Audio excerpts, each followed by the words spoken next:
Hello, and welcome again to another very goof live stream. I am, as always, your host, Tom Jr. Jackson, and it is a pleasure to be here.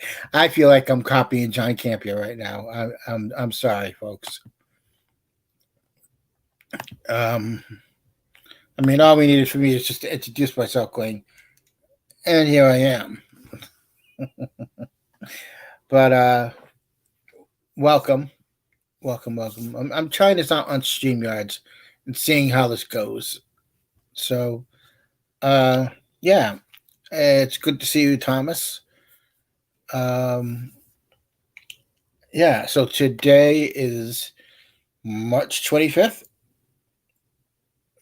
Hello, RM. I'm trying out the StreamYards today. It is March 25th. It is the official 40th anniversary of Return of the Jedi. It is also 30 years ago today when Cheers ended. So, uh, so it was 30 years ago today that Cheers ended. So let me think here now. Where was I? So 30 years ago today, I believe I was in England on a high school trip there. I think we may have been on the way home from the trip and missed that night. But who am I to go in my think about my past there like that? Try to remember things. I'm old. But it's a nice day out, 62 degrees here. It's sunny. It rained last night. I went to Walmart this morning. Walmart was crazy. I literally saw a woman walking out of the baby aisle with, I think, either her boyfriend or husband, and this woman had a full on meltdown because I guess she wanted a baby or something like that, and she was just like, I want. It was interesting, to say the least. Um, yeah. So, how is everyone today? Yeah, Walmart is always crazy. I have done today 1832 steps. That's 1,832 steps so far today. So I got that going for me. My left ear here is blocked a bit. I called this morning to try to see if the ear doctor could, maybe get me in so I can get it unclogged. And they told me um, there was no appointments today that could slip me in. The doctor was busy and had some procedures. So they told me I could go June 8th. So I had to go, but they have me on the list. So if there's any cancellations, they'll call me. So between now and June 8th, if there's a cancellation, they will slip me in to fix my ear, unclog it, as they say. So yeah, that's always fun. Um, hello, Darth Plato. That's right, folks. And today at 5 p.m. Eastern, 2 p.m. Pacific on Positive Fandom and the Burnett Work. Don't forget, there is a live watch party for, they're never fun. Welcome, Barking Mad. There's a live watch party for Pearl Harbor on the Burn Network and the Burn Network and Positive Fandom. That's 5 p.m. Eastern, 2 p.m. Pacific. Join RM and Dark Plato as they get their Pearl Harbor on. That sounded so wrong and insensitive, and I'm sorry. And then tonight at 9 on the YouTube channel after the streams. No, not after the streams, after the sequels. Let's see here. Oop, no, that's not what I want. You're welcome. Let's see here.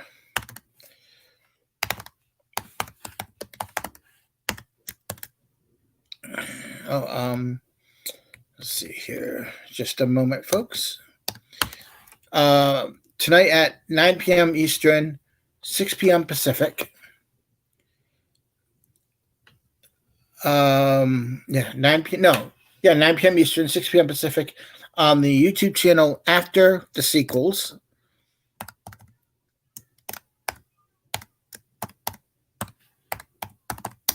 There is a live stream.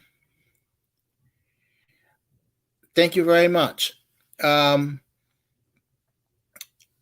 after on the YouTube channel after the sequels, I'm putting the link in the chat now for the YouTube channel after the sequels, and that is Maria Espino's channel, and she is having a live stream. Her company, she runs a. She's the CEO and president of a video game company that makes video games, and they're venturing into film. They're making a Star Wars fan film. And if you go to the website, to the YouTube channel, there's a trailer for their first of their 3 animated films that they're doing, Star Wars fan films. They have spoken with, from what I know, because I spoke to her the other day, Maria has told me that that she had to sit down with legal from Disney and Lucasfilm to find out what the parameters were for making a fan film. So she knows exactly what she's doing. It looks great. So that's 9 p.m. Eastern, 6 p.m. Pacific on After the Sequels. Come by to this live stream. She's going to have a bunch of the people there that are working on the film, people that are doing voices on the film, and she's going to explain a bit more about it. So come on down. Come on by, as they say, and check it out. And also, while I'm here, let me put it here. You can also subscribe to the Positive Fandom YouTube channel. Let's see here. You can hear the keys clicking because you know I'm actually doing the work here. Yeah. Positive Fandom 966. And there is the link for Positive Fandom. Subscribe to that channel as well. And if you have not seen it yet, the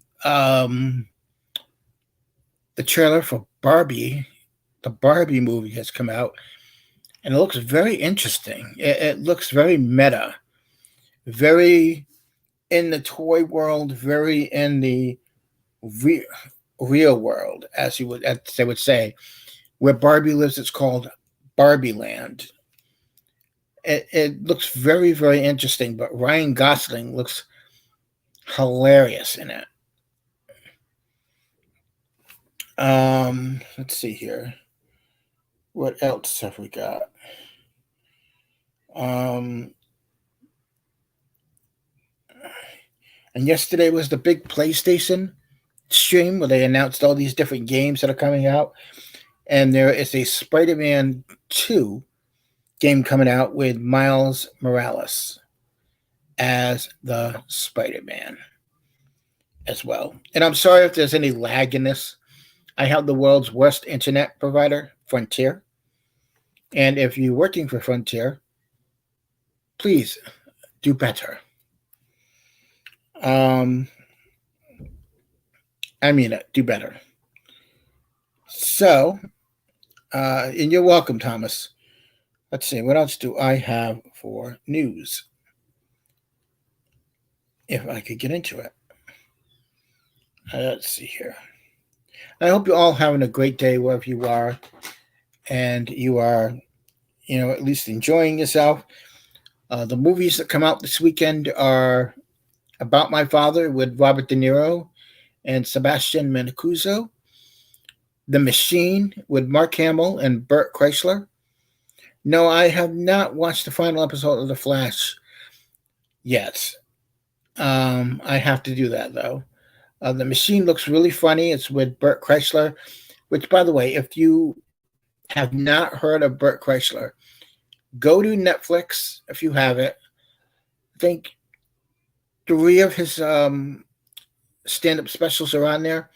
They're the most hilarious stand-up specials you will ever watch.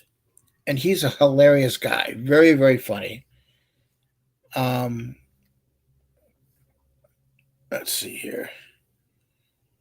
So, yeah, so it's The Little Mermaid, About My Father, and The Machine, where Mark Hamill plays Burt Kreischer's father.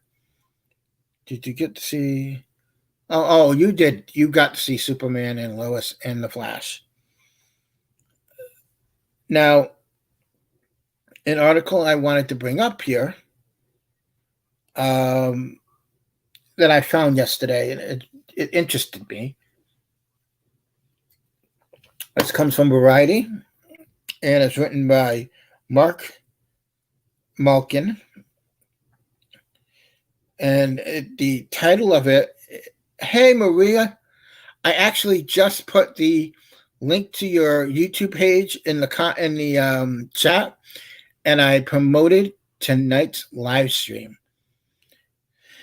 There she is, Maria, who has the YouTube channel after the streams, after the streams.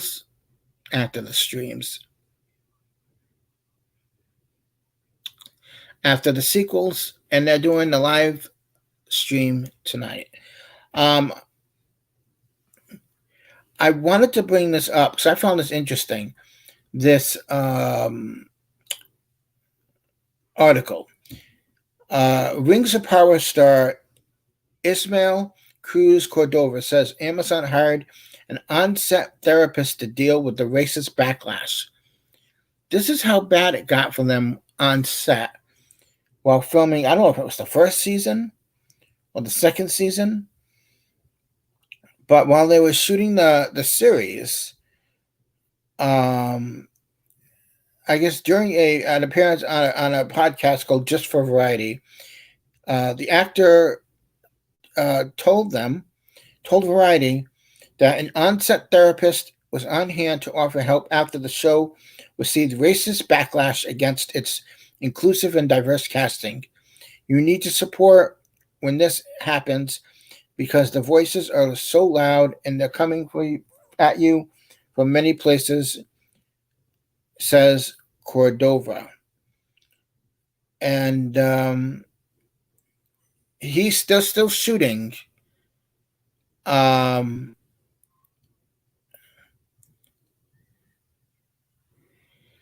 They're still shooting season 2 of Rings of Power. And he said that the therapist presence alone was beneficial. He loved seeing her there, even if they didn't speak. I knew there was something there, someone there seeing me completely. It just wasn't as an actor, which is pretty good. They say a lot of the backlash did hurt people from it. And some people liked the show, some people didn't. And that's okay. If you liked Rings of Power, you liked Rings of Power. And if you didn't, you didn't. Yeah, the story did need work, and it's like how they want to do the Harry Potter series. I don't know, what are you trying to improve from the films that they didn't get from the books. I mean, unless you're making a complete series of a show where the deleted scenes are being worked into the show, you know what I mean? It's very odd. Hopefully, Rings of Power season two will be the story will be a bit better, and maybe the writers heard the backlash from season one and went, okay, we got to make this better and step this up. You know, yeah, and from what I hear about the Harry Potter show is that they're maybe doing it to uh, convince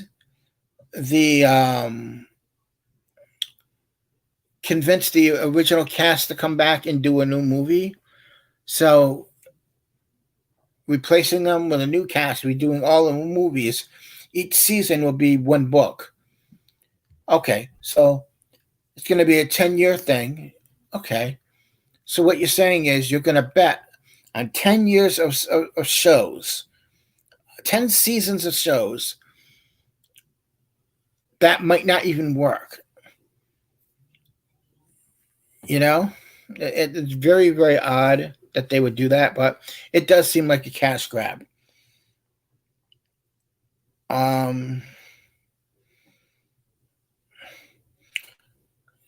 so Cordova, who is in Rings of Power, said that they weren't just attacked on social media.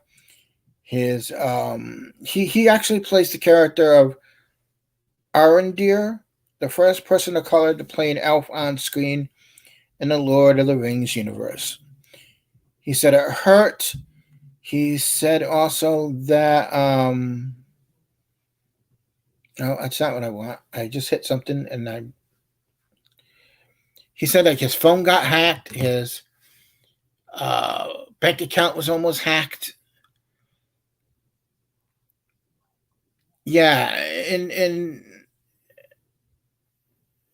it's, how can I put this? There's only so much you can do, unless you're doing a Cimmerian, I think it's called. That could be done, I guess. But um, you know, it's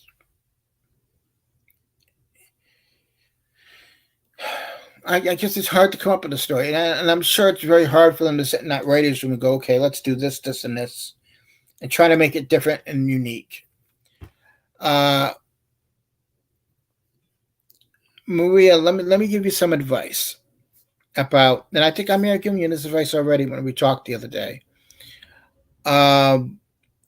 When Retro Nerd Girl and 50 Shades of Tay went live for their first times, they both ended up doing like almost 7-hour streams because at first they were nervous and then they got so relaxed with it. They just went on and on and on through the night almost. But they had a lot of fun doing it. But you will be fine. You all you just all you do is don't think you're doing a live stream. All right, do it like you're doing a Zoom with some friends, and treat it like that, and just you know make it like a conversation. You can ask your questions, but make it feel like a conversation. That's why when when RM interviewed me, she made it feel like a conversation. I knew what she was going to ask me, but it more half those questions weren't even asked because we just ended up having this conversation. It just naturally came out of it. And it was a great conversation. It was a great interview that sadly never got posted. I was told it was posted, but I never saw it. But that's okay. You yeah, and that's because Taylor is a lot of fun. Taylor is it's fun. He's nervous a lot, but he's very confident. So you can't tell he's nervous because he doesn't know how the stream's gonna go and how how he'll be received. And I told him many times, just do your stream and be you. Don't worry about the negative stuff, the negative comments if you get any. That's just people who are jealous of you for getting to do what you do, you know? Yeah, exactly. Because if you have people who are YouTubers there that don't know what they're doing, like for me, doing a stream like this, I I do. I mean, I get nervous because I don't know what I'm going to say, but at least that people start coming to my stream and they'll start asking questions and it'll be like a conversation. It's great because then something always comes up where if I don't have something to say, someone else will have something to say, and it will bring make things easier for me. So that helps. You know, you're very welcome, Maria. I as much as you adore me, I adore you as well. You're so kind, and I love your enthusiasm for your project and the passion for it. And like I said, folks, go to youtube.com/ at after the sequels. Check out the teaser trailer that is on the page for this fantastic animated film that she is doing based on the sequels. She's trying to write the sequels in a good way. Um, and the music is fantastic. They're doing all their own music for this thing. It's gonna be a blast. And Maria, I didn't get to tell you this, but the other night I was talking with Catherine, who does the show Cat's Corner on the Burnett Network. Subscribe to the Burnett Network, folks, if you're not already done that. And she was asking me about your channel, and I was trying to explain it to her, and then when I explained to her how, because she was the one that asked me that question about how are you doing this without getting in trouble, and that's why I asked you how are you doing this, and you explained it to me, and I explained it to her. She goes, "Oh, I'm in for this now. I want to check this out." So I sent her the page, and yes, please hit that like button, folks. Hit the like button, hit the subscribe button, comment down below in the comments as well. Wow, 25,000. I just had a big milestone about a week or so ago. I finally had 100 views, 100 hours worth of 100 hours, 100 hours worth of views. So I'm slowly getting there, folks. Someday I'll get the 400 hours or 4,000 hours, whatever it is, worth of views, and I'll get the 1,000 subscribers, and I'll be monetized. It'll be great.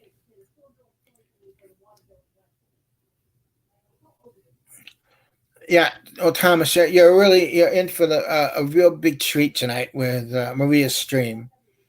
It's going to be something really special because she was showing me what she wants to do, and it's going to be great. And the people are going to help her explain it all. Going to be there, and it's something you folks won't want to miss. But if you do miss it, there's always the replay, and that's tonight at 9 p.m. Eastern, 6 p.m. Yeah, 6 p.m. Pacific. Yeah, that's how it goes. Wow, 1.4 million views. I happen to have a Facebook page for as a group for my channel, I should open it up. I think that's what I'll do after the stream. Is maybe I'll put the link in there, and yeah, I'll put like the link in the comments later or in the description, and you all can sign up for the YouTube page. At the YouTube page, you're already on the YouTube page. Why would you sign up again for it? Unfollow me and then refollow me. Don't do that. No. But yeah. Um. Anyways, yeah, it is crazy. It's very crazy. Um.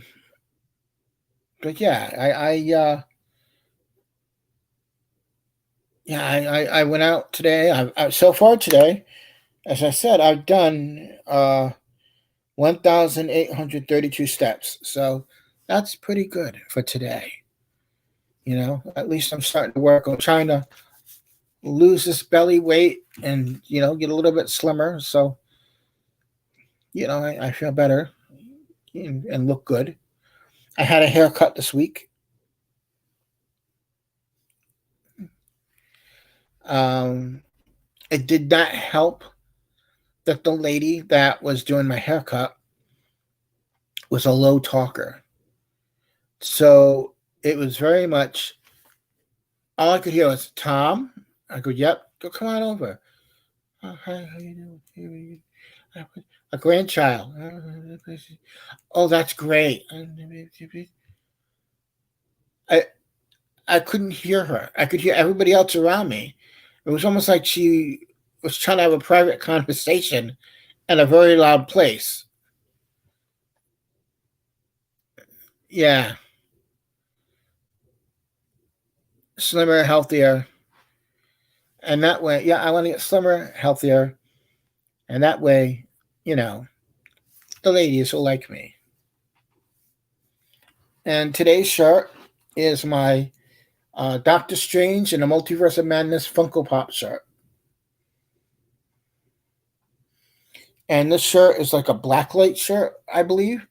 So it will really come out in color with the blacklight. Thank you, Thomas. Yeah, so I needed the haircut. And I just wanted it short. She goes, well, how do you want it? Yeah, well, I'm deaf in my right ear. I was born deaf in this ear. Doesn't help that this ear is a bit clogged. So, yeah, that's always fun. And thank you, Maria. And I know she's probably not here, but I know she'll be watching later on. Hello to Irene Jobson. She's been very busy lately dealing with things, but she's doing okay. Thank you. And I believe in this one would make Irene proud. Tomorrow it's supposed to get up to 69 degrees. There you go with that. So I am drinking a polar seltzer as it disappears, and the flavor is strawberry lemonade. Shout out to Irene from Maria. Now I just feel like I'm just a DJ. It's a shout out to Irene from Maria. I think one of the most famous things, and I think you can actually find the audio on YouTube. It's of Casey Kasem. And hang on.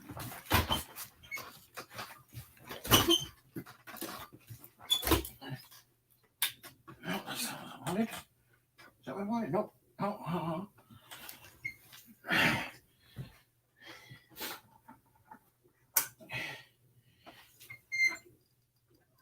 Yeah. That's what I wanted. And we're back. I needed to plug my phone in. There we go. I was at the 1% bar. But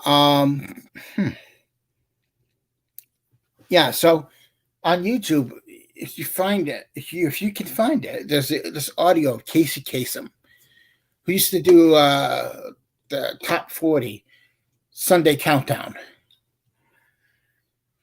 And it's this very famous outtake when he does his dedication letters. And someone wanted him to do a dedication because they had a dead dog. And it was coming in from an up-tempo song. And Casey Kasem gets so upset. All right, see you tonight, Maria. Good luck at your meeting.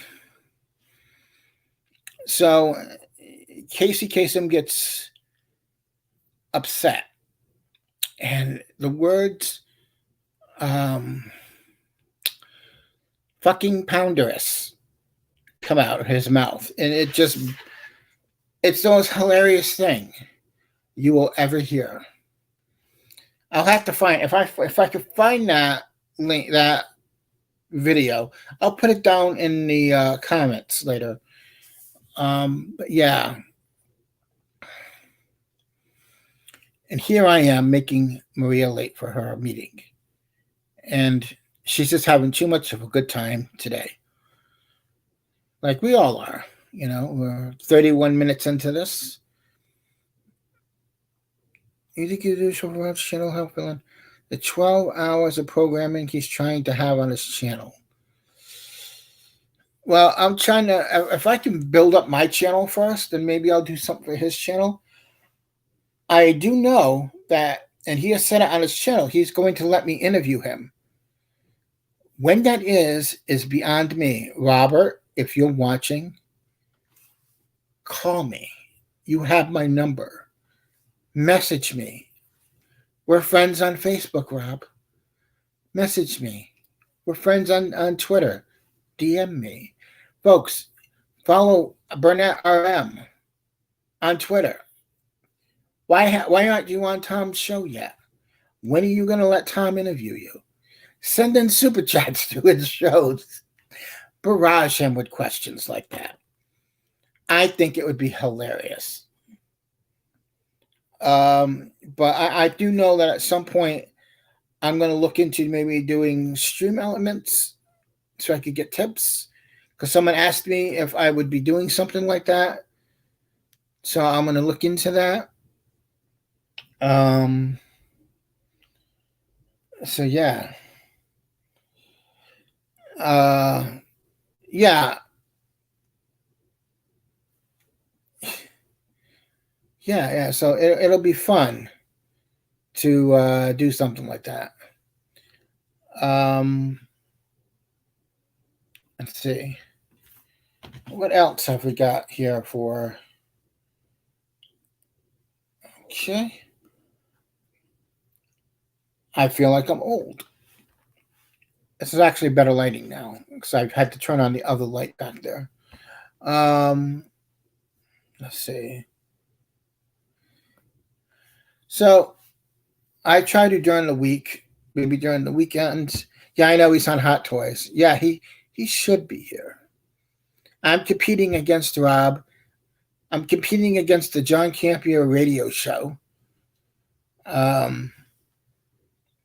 this is actually Mikey Lito, a friend to the channel, has thanked me the other night for taking down John Campier for being on opposite him. I did not take down John Campier, folks. I did not do that. That's all his doing. And that's all I'll say about that. Rob is a good guy. Yeah, he is. I'll tell you this, is that I sent Rob 2 months ago, maybe? A month? No, yeah, about 2 months ago. I said, Rob, I want to send you something. Can I have your address? And Rob goes, okay. So I got Rob's address. and I sent Rob the complete series of Columbo. It's the first, like all the seasons. It's like in two boxes, all the seasons, and then all the TV movies.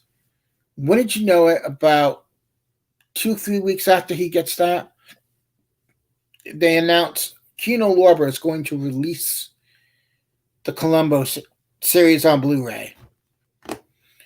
And Rob has stated on the air, a matter of fact, on Let's Get Physical Media, I think it was, that he wants to buy me the Columbo set from Kino Lorber. And Robert, I say to you, thank you. You're a good friend, sir. Yeah. Well, and I do have a thumbnail all set up. The name of the episode, the name.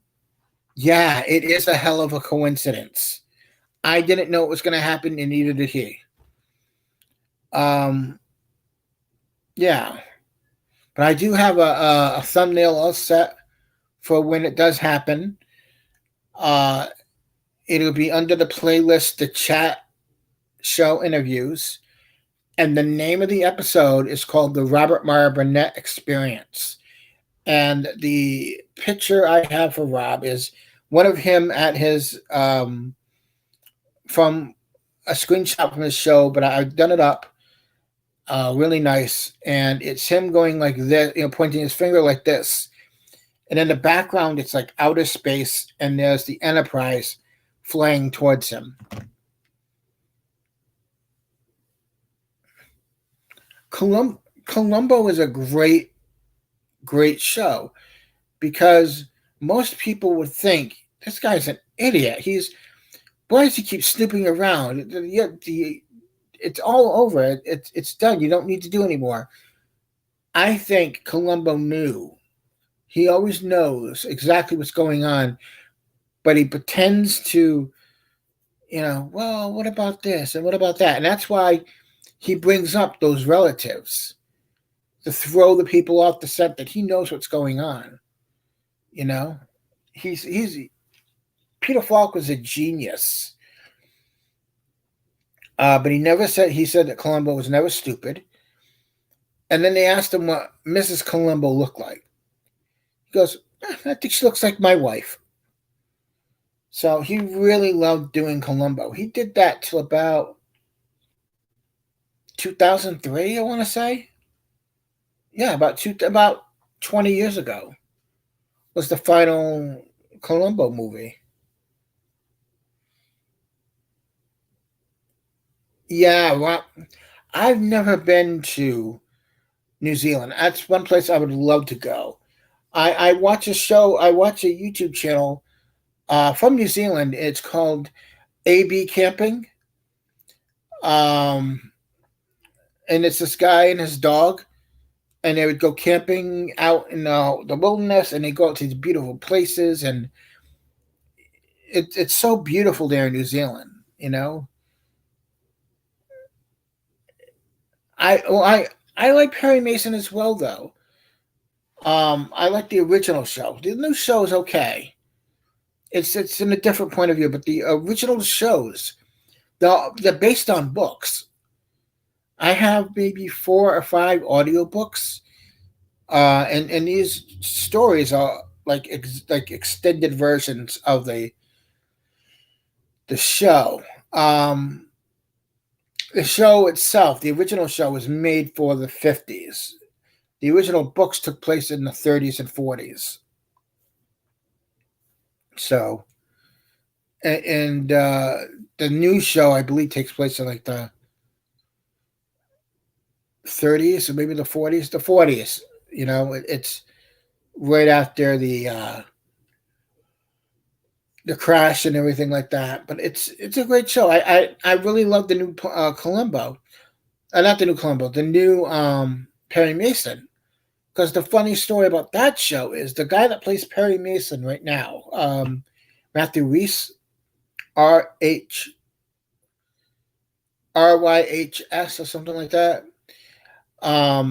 He was supposed to be in the Doctor Dolittle movie that Robert Downey Jr. did, and Robert Downey Jr. was going to be Perry Mason, and then they both felt they were both in the wrong parts, so they switched it. And I recently watched that Doctor Doolittle movie again, probably about a month and a half ago. That movie is fun. It's a fun little movie. It's not the best movie, but it's a fun little movie. And it's fun watching Michael Sheen go all crazy in it. At one point you see this whale and he's waving, and you just see Michael Sheen. What am I doing? I'm waving at a whale. It's funny. I like little crazy things like that. Last night I watched Ford versus Ferrari. Ford v Ferrari. That's a great movie. I own the movie. I've seen it many times.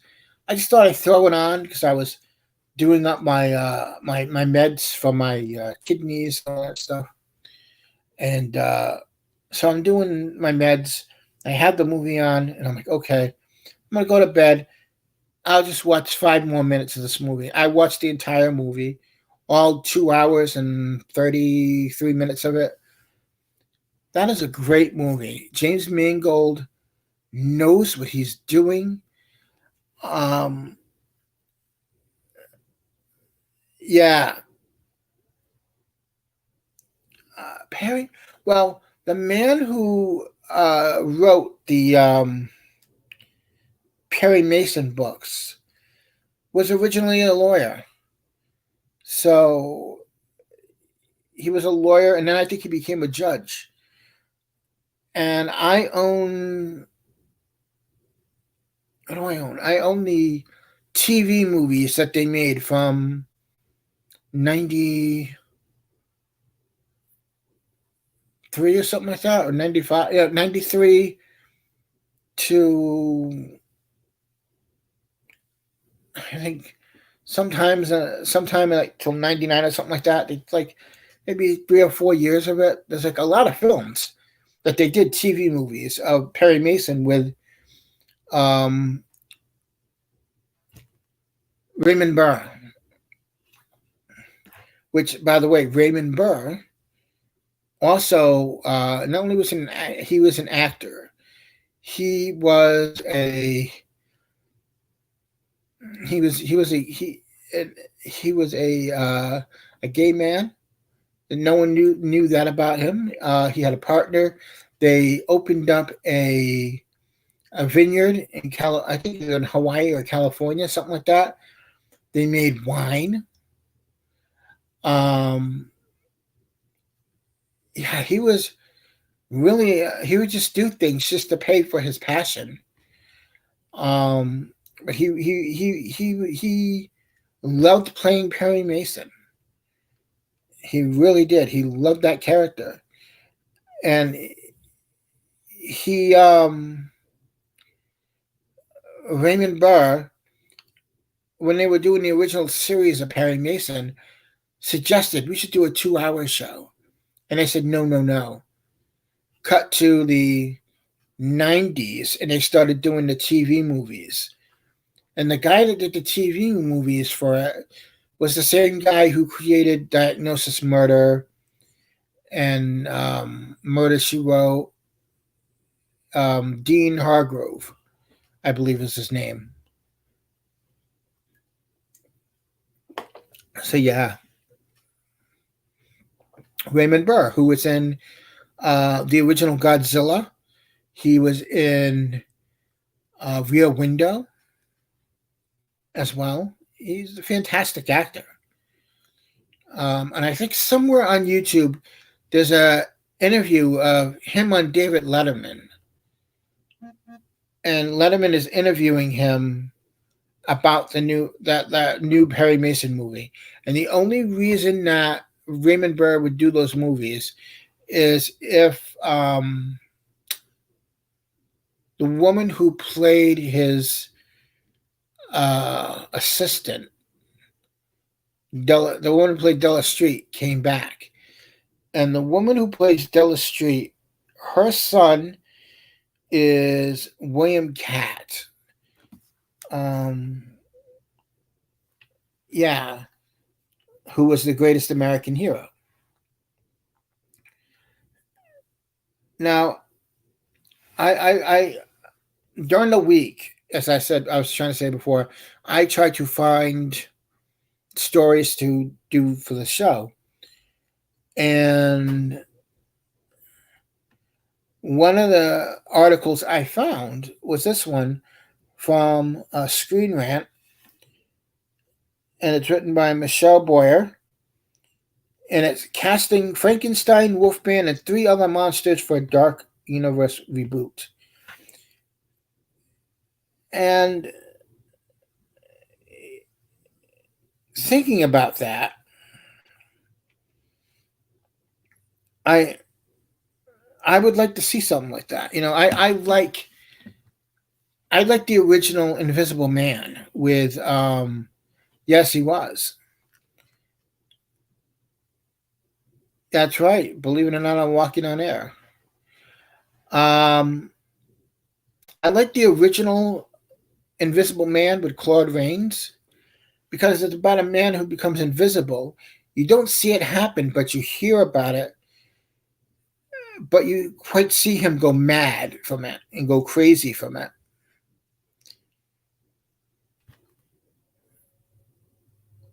Okay, that's fine. If you've got a meaning it too, that's fine with me. There are no problems so far, so we're good. So you don't have to worry about that.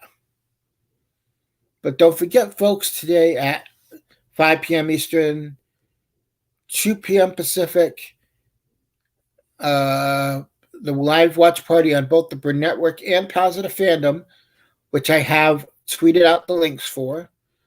You can follow me on Twitter at Tom Jr. Jackson. Um, is the watch party for Pearl Harbor, which, if you're wondering where you can watch Pearl Harbor, if you have it on physical media, you can watch it. And it is on Max, HBO Max. Oh, yeah. Well, that helps if you're there. You have a good meeting. And hello to your mom.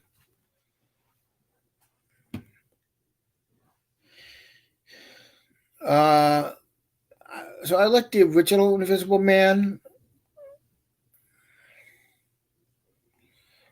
So I'm looking at this article here about who should play certain characters in the classic Universal monsters, and Mads Mikkelsen as Frankenstein.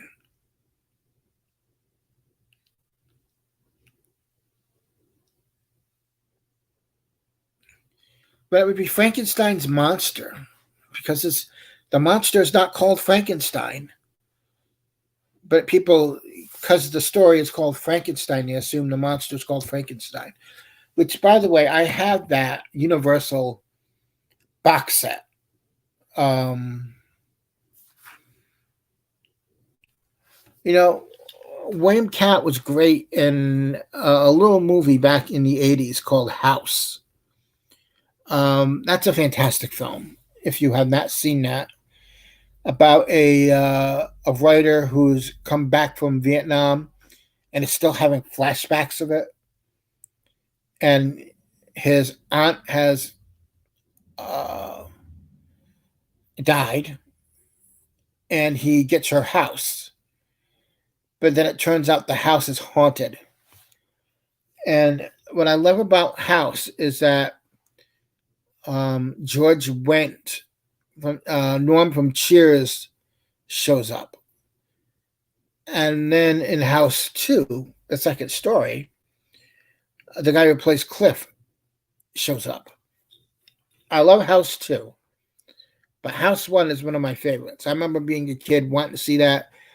I believe there's going to be a remake of House with that William Cat movie, but I hear they're doing like an updated version or a remake or something like that. I don't know if it'll actually get made, but there has been talk of it. which I'm very interested in seeing. I think they could probably do it as a writer who has come back from the Iraqi war. There's so much you can do for it. And with the CGI nowadays, you can make it as scary as you want, as funny as you want. It's got to brace that horror comedy route. You could either, or you could just go straight horror with it, which I don't think. Well, a lot of people do know how to do it. Like I like Smile, but Smile was really messed up in just so many ways, and it was creepy. Um, but I liked it. Um, what was the other one I watched? Excuse me, Megan. I liked Megan as well. Megan was a great movie. And don't worry, folks, I don't have a problem. It's just that allergies are getting to me. It's the allergy season. Excuse me. Uh, I just did my laundry last night, dried it this morning, and yeah, I do it all, folks.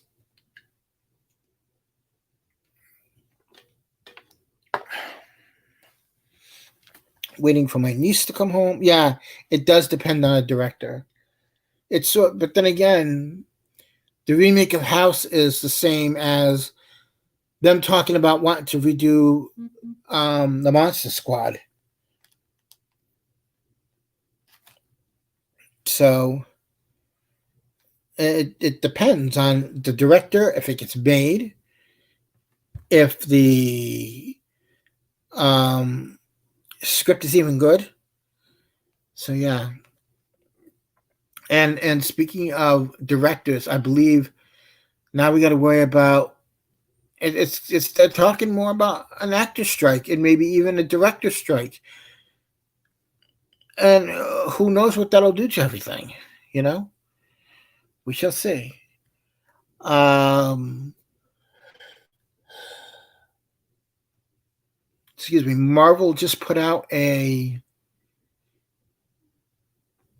little feature on YouTube yesterday. I want to say celebrating 15 years of Iron Man.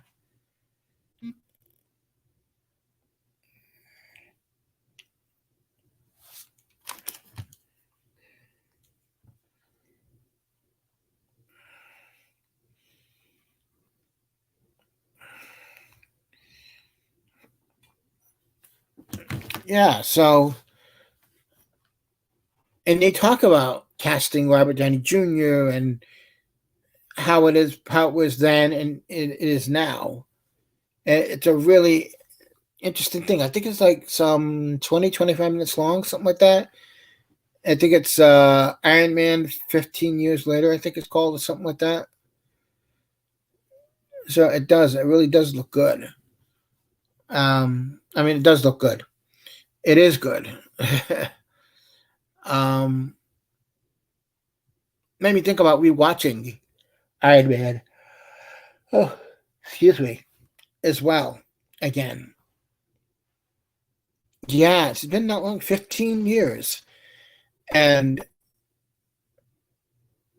that I happen to have the big red books of the story of Marvel, and it's like a 2 volume set. Things heavy as all get out. But they show where they started was um,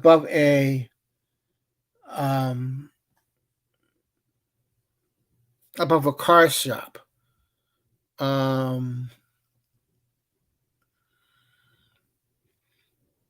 Mercedes, I think it was, or something like that. So they were like above a car shop. That's where Marvel Studios. Yeah, well, that's where they started. And then when it got really good, They did move. Marvel. What was that? Marvel. It's Kevin Feige and um, what's his name? John. Uh, excuse me, Johnny Favreau. And they're talking. I dropped Favreau's name like we're friends. Johnny Favreau. When that. But they were talking about how the movie was accepted into the by the Library of Congress. It's in that range. I forgot what they call it. Um, they do it every year. They take some films and they put them in the Library of Congress. And even because Kevin Feige is a huge movie fan, not just Marvel stuff, but like classic films. And when you look at it and it says, what the credits were and if it's been accepted into the Library of Congress, he goes, a movie's made it. It's important for the cultural um, reference to it and stuff like that. And the first Iron Man is a film of its time. It is a time capsule into a period of when everything is starting. And yeah, I love that first movie, and it's been so long since I've seen it. And I forget that Peter Billingsley, Ralphie from A Christmas Story, is in that movie. Um, but yeah, it's a great movie. It's that's that first Iron Man. I would have liked to have seen in 3D. I think the scene of him learning how to fly and the first time he goes flying would have looked great in 3D. Even just um, coming out of that, what do you call it? The cave. And they happen to mention that the um, that scene where he comes out of the cave, they're all shooting at Iron Man. He's in the first Iron suit. The line that was added was "my turn," and he goes after them all. And they said, had they not have added that line to it, it wouldn't have worked. That scene. It just adds something to the scene. And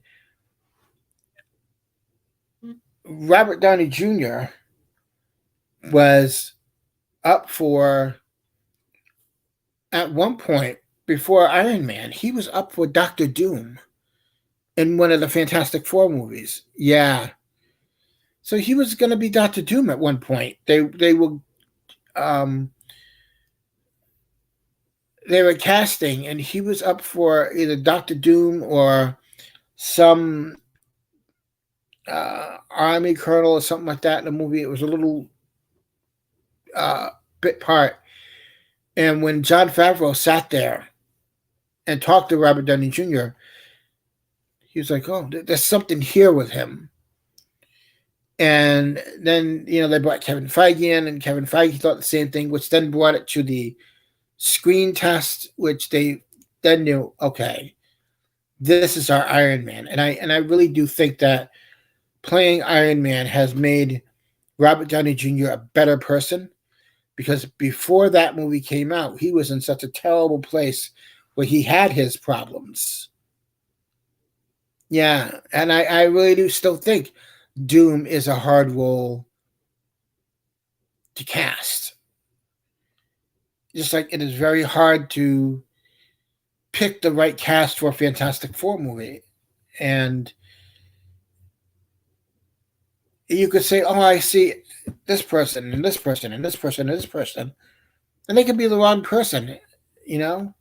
And that is why it takes them so long to cast these films, because Kevin Feige knows what he's doing. He knows who's perfect for each role. And then I just saw this morning, I keep seeing these articles that Marvel switched all their plans uh, once they cast um, the guy who plays Kang. Once they cast him, they switched everything around so it would fit his character. I think once they saw him play Kang, they were like, this guy is going to be the one who's going to be the big baddie. But I have a feeling we might be seeing another baddie at some point.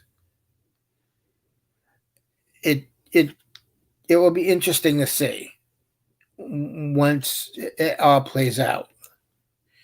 Like right now, they're filming Deadpool in England, and Hugh Jackman has gone, and he just made it over to England. He's got the beard for it. He just took a picture of it.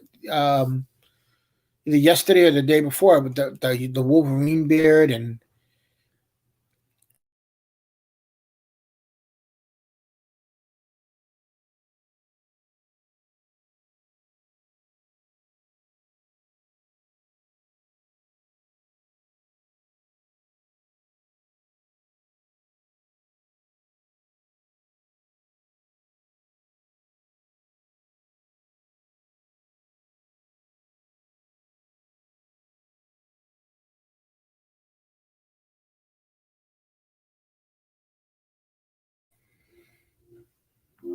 okay, we're back.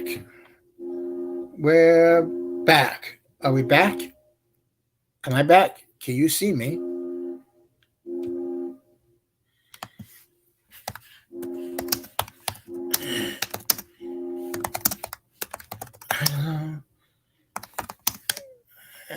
Uh, let's see here. Let me try something.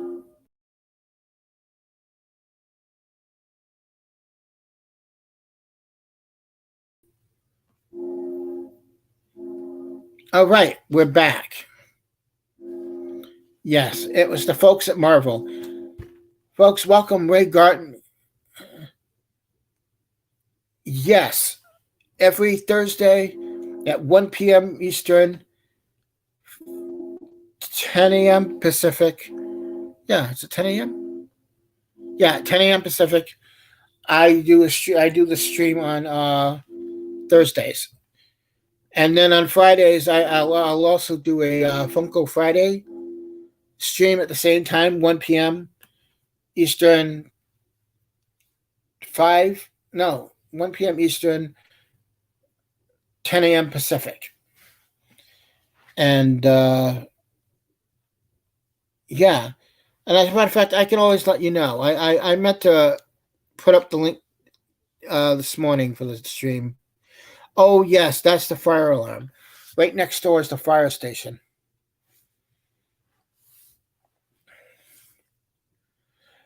But it's all good. All good, my friends. Let's see here. I think one of my favorite things on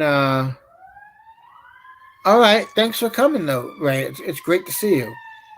And folks, if you're really into some see you tomorrow, Ray. If you're really into some what does it Rob call it? Splatterpunk horror type books. Ray Garton's your man. Go on to Amazon. You can find Ray's books there. Just look up Ray Garton. He's got a bunch of books there. He's a great writer, folks, as well.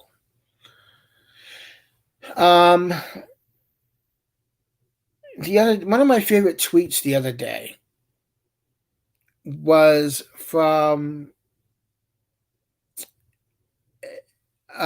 Peacock, and it was in regards to HBO Max.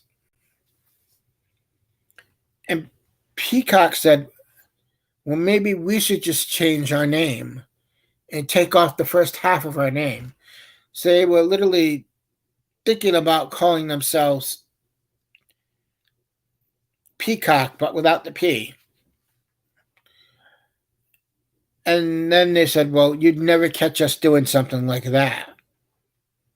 So they were throwing some shade at.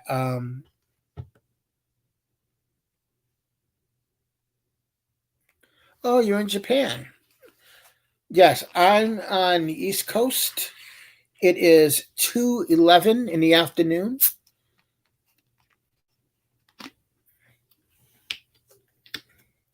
Okay.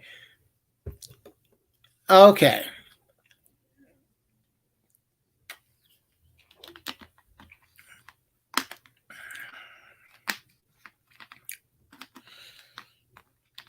Mm,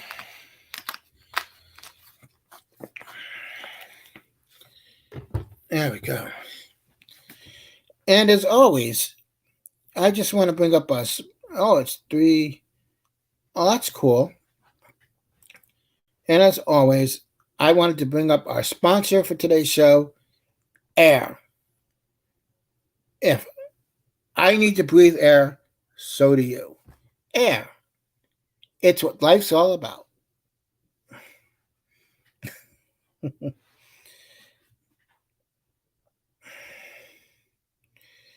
So you're at. It's like 3 in the morning where you are, right? Barking Mad.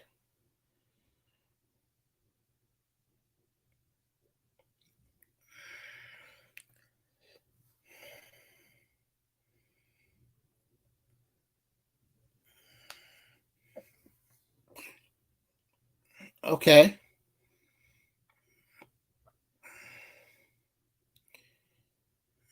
Yes, clean air. Exactly. Well, clean air. It helps. It helps. Um. Yeah. There's one thing that you could say. People go, "Oh well, we're not all the same." Yes, we are all the same. We all breathe air. We all drink water, and we all eat food. The three things. Oh, and we all poo and pee. So that's about four things we all do. Oh, and we all die. That's right. So that's five. Now I feel like I'm just listing off things about the Spanish Inquisition because nobody expects the Spanish Inquisition. Hmm. I wonder if I could get Eric Idle on here. That'd be fun to interview. That'd be a really fun interview. I would love to interview John Cleese.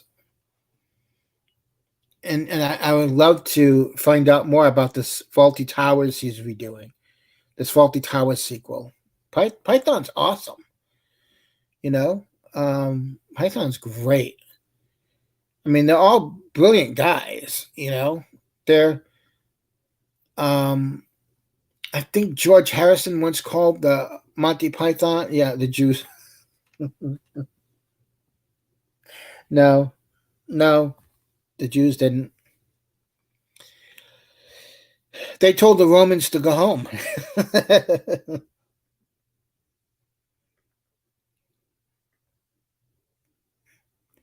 Yeah, and I have not watched Air yet. I do like those sports movies or the ilk of it. Sports movie wise, I like Miracle with Kurt Russell. I like Slapshot.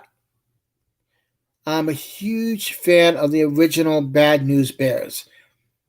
And I say this because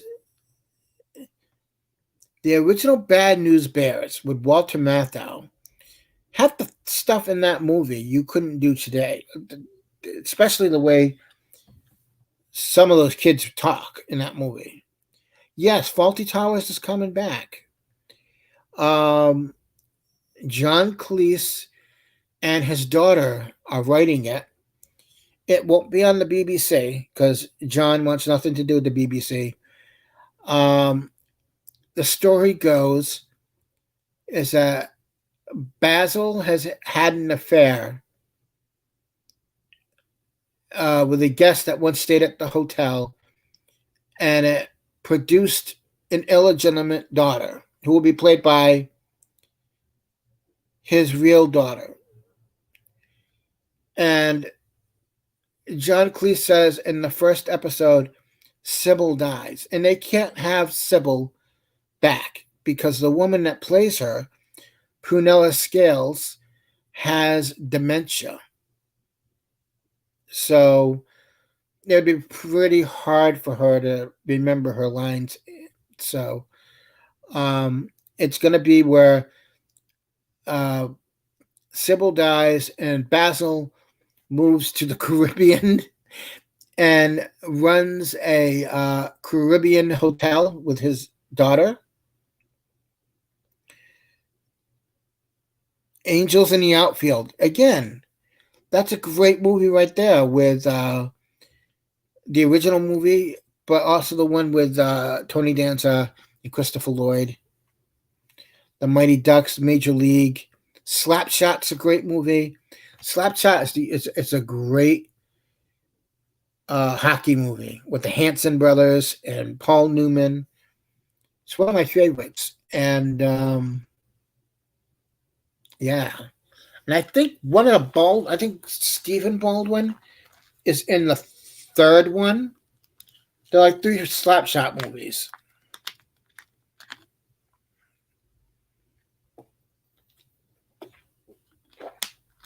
I'm trying to think here. Miracle. Oh, and I also love not Seabiscuit.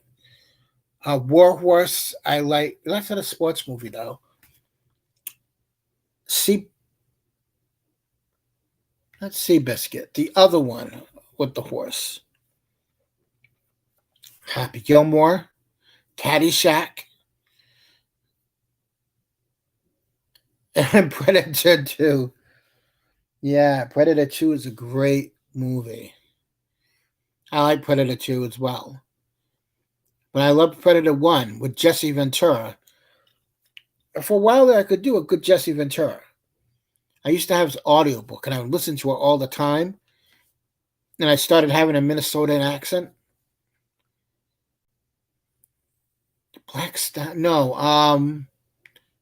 Seabiscuit. Secretariat. That's the movie I'm thinking of. Teen Wolf, yes. And as we all know, there was one original Teen Wolf, and that's Michael J. Fox. There's a second one with Jason Bateman as well. But that one's a boxing one. Waterboy. Yeah, so there are like tons of great sports movies out there. Fever Pitch. I mean, the end of Fever Pitch, no one expected the Red Sox to win. That was a complete fluke that they actually won. I mean, probably they had it written in the script that they won, but it was a perfect ending to that movie. Look, Mom, it's the devil. I'm trying to think here. What are there? Yeah, there are a lot of Any Given Sunday. It's a great sports movie with Al Pacino and Cameron Diaz and Jamie Foxx. And yeah, that's a good one.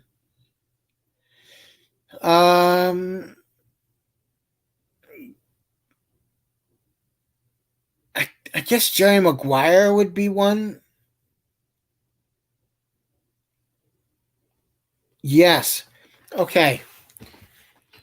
If you ever want to do a good double feature, you do 8 Men Out, and then you do Field of Dreams. Or if you have kids, show your kids Field of Dreams first. And then when they go, what's this about? Baseball players? Then you show them 8 Men Out. You go, okay, remember about the baseball players who were expelled from baseball? This is the movie about them. So you could do it either way. I love finding movies and pairing them up as like double or triple features. Like A good triple feature movie to me would be The Post, um, All the President's Men, and then you have Mark Felt, the man who brought down the White House. Those three movies right there, great. I call it the White House trilogy of films. They're great films to watch. Um, yeah, yeah. Field of Dreams didn't really hit me. I mean, the end of it, you're like, oh, okay. But once you lose, like, if you're close to your dad, and then you lose your dad, that ending means so much. And I think Rob and I talked about this. It was myself, Rob, and Dave Parker. We happened to talking about Field of Dreams and the ending. And I said to them both, I said, no, no, the ending of Field of Dreams just isn't about let's have a catch. The ending of Field of Dreams, when he goes, Dad, let's want to have a catch. The whole film itself is about if I could have more time with my dad, and he not realizing that that's what he wanted. The whole film is about his subconscious bringing his father back for him, spending that little bit of time that he missed with his dad to have the catch. And you could tell right away when he goes, Dad, and want to have a catch. And you could see that the guy automatically knew who Kevin Costner was. And on the 4K of um, Field of Dreams, there's a great what do you call it? There's a great special feature of where he gets all these baseball players to come to his house, and Kevin Costner has them watch the movie, and then they all sit there and talk about it. It's it's a fantastic bonus feature to that movie. But Bull Durham,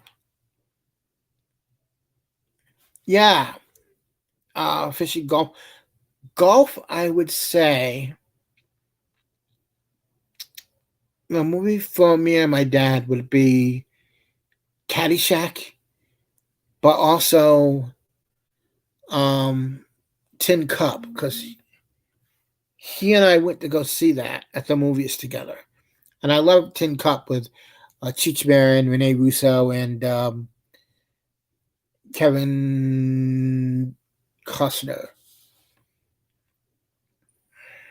and Brewster's Millions. That is a fantastic film. Richard Pryor, John Candy. Most people don't realize Brewster's Millions is a remake of a remake of a movie that was based on a book, and it's been remade a lot. And I think there's talk of remaking it again.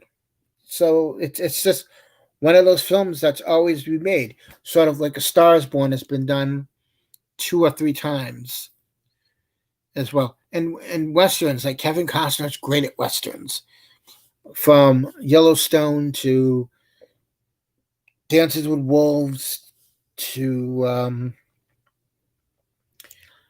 I guess Waterworld can be a western. Open Range, that's the one. Open Range with Robert Duvall, and Robert Duvall said he wanted to do that movie so bad because it was a western because he loves westerns, and a lot of stunt people love it. They all want to do westerns because they all want to ride the horses. Yeah, Robert Duvall and Kevin Costner. And Robert Duvall's first movie was To Kill a Mockingbird. And if you have not seen To Kill a Mockingbird, it is one of the finest movies out there. But then when you find out really what the original story was to that, before it was written into a book. Like originally the Gregory Peck character was originally supposed to be a racist, but she wrote it. The author wrote him not as a racist, and yeah, I think the way it turned out was perfect. So, just working when they film the end. Ah, nice.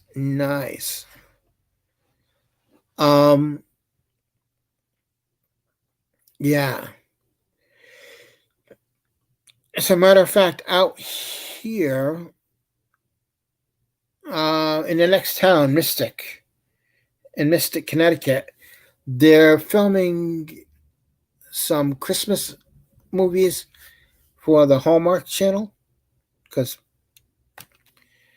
they film all the Hallmark Christmas movies in the middle of winter. So, which now when you watch a Hallmark movie, folks, and you see them all bundled up, just know that it's really about 80 degrees outside. He was racist. Yeah. Originally, the character of Atticus Finch was a racist, and they did a sequel book to Kill a Mockingbird. There was a sequel book to it, and you see that the character is a bit racist in it. And so a lot of people don't really count that sequel book that the author wrote, but it was released after she died. So it's, and I haven't read it, but that's what I've heard. So, yeah. Let's see here.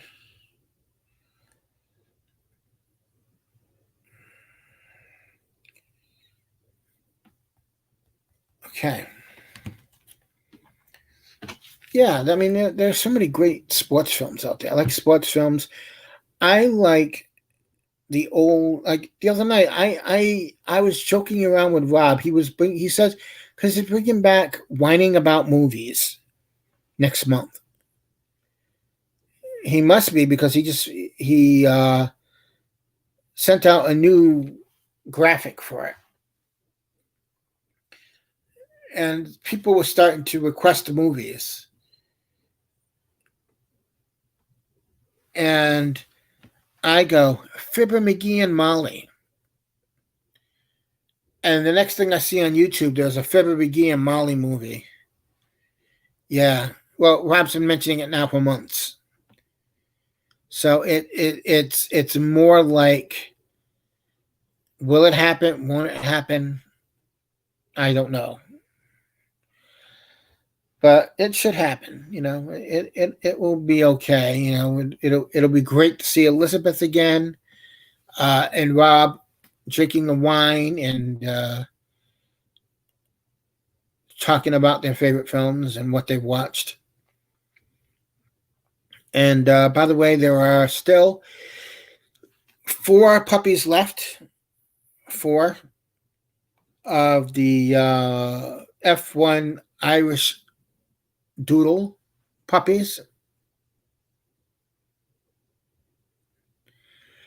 And if you go to, I think it's, let's see here.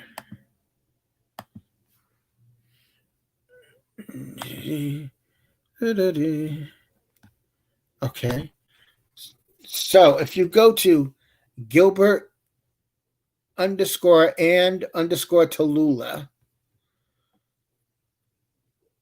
is that what it is? Gilbert _and _Tallulah on Instagram, you will see the page with all the puppies on it, and there's a page for adoptions. So if you want to adopt a puppy from Rob, you can do that. And if you adopt a puppy from him, it's an expensive dog though, but if you adopt it, he will read your script. Even better, if you go on vacation, they'll watch the dog for you. Want to go one step ahead? They will invite you to be a part of their family. And I think when Elizabeth said that, she meant they're going to adopt you, folks. Yeah, Batman. I would like to see that. I would like to see them do an 80s type thing, because I guarantee you, one of the films that's probably going to come up again will be the 4K version of To Live and Die in LA revisited. I bet you that will be an episode, folks. Well, okay, we're at the close to the 1:30 mark. I think I'm going to call this an end of a good show. I want to thank everybody for showing up. And again, tonight, 9 p.m. Eastern, 6 p.m. Pacific on youtube.com/at after the sequels. After the sequels, there is a live stream on that channel for the Star Wars fan film that's going to be, and it's going to be a good one, folks. So check it out. There's a trailer for the movie that they're going to be doing on that channel as well. The first of 3 animated fan films. And let me tell you, folks, I spoke to Maria on Sunday. And the stuff that they're going to do is going to be fantastic. And who they're bringing on, and it's going to be interesting. She's very nice. She's the CEO and president of a gaming company, and I don't have the name of the company in front of me, but the next time I will have it. And I do know I will be interviewing her as well at some point.